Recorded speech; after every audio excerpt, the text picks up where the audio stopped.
அண்மை செய்தி. கடந்த ஆண்டு 67 பேர் முழு மதிப்பெண் எடுத்ததால் சர்ச்சை கிளம்பிய நிலையில் கடினமான வினாத்தாள் காரணமாக நீட் தேர்வில் ஒருவர் கூட முழு மதிப்பெண் பெறவில்லை. அது குறித்த ஒரு அண்மை செய்தியை தற்போது பார்த்து வருகிறோம். கூடுதல் விவரங்களோடு இணைகிறார் செய்தியாளர் ராஜேஷ்.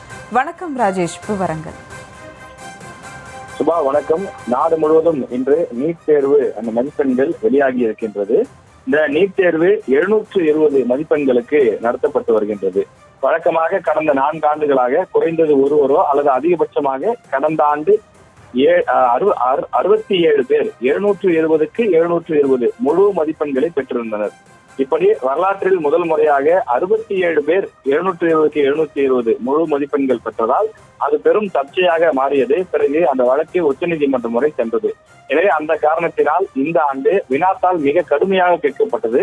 குறிப்பாக இயற்பியல் பாடத்தில் யாருமே முழு மதிப்பெண்கள் பெற முடியாத அளவுக்கு அந்த வினாத்தாள்கள் மிக மிக கடுமையாக தயாரிக்கப்பட்டது.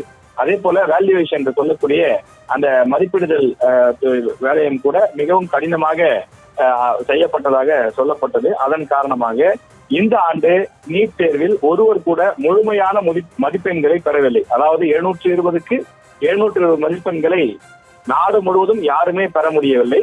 அது மட்டும் இல்லாமல் இந்த ஆண்டு ராஜஸ்தானை சேர்ந்த மாணவர் தான் தேசிய அளவில் முதலிடம் பெற்றிருக்கிறார். அவர் எடுத்த அந்த அதிகபட்ச மதிப்பெண் என்பது 686 என பதிவாகி இருக்கின்றது. அதே போல கடந்த 4 ஆண்டுகளாக தமிழ்நாட்டை சேர்ந்த மாணவர்கள் ஒருவரோ அல்லது ஒன்றுக்கும் மேற்பட்டோரோ 720க்கு 720 மதிப்பெண்கள் பெற்று வந்தனர். இந்த நிலையிலே இந்த ஆண்டு முதல் 20 இடங்களில் தமிழ்நாட்டை சேர்ந்த யாரும் வரவில்லை. தமிழ்நாட்டை சேர்ந்த ஒருவர் சூரிய நாராயணன் என்ற மாணவர் ஒருவர் 27வது இடம் பிடித்திருக்கின்றார்.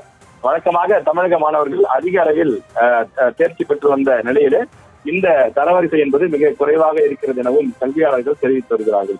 மேலும் தமிழ்நாட்டிலிருந்து 1,35,000 பேர் இந்த தேர்வு எழுதிய நிலையில் ஏறக்குறைய அதில் 50% பேர் தான் தமிழ்நாட்டிலிருந்து தேர்ச்சி பெற்றிருக்கிறார்கள். அதாவது வெறும் 76,000 பேர் மட்டும்தான் இந்த நீட் தேர்விலே தேர்ச்சி பெற்றிருக்கிறார்கள். தொடர்ச்சியாக தமிழகத்தில் இன்னும் தேர்ச்சி விகிதம் அதிகரிக்க வேண்டும் எனவும் டாப்பர்ஸ் என்று சொல்லக்கூடிய தேசிய அளவில் முதல் 10 இடங்களை பெறக்கூடிய வகையில் தமிழ்நாட்டு மாணவர்கள் தயாராக வேண்டும் எனவும் கல்வியாளர்கள் வலியுறுத்தி வருகிறார்கள்.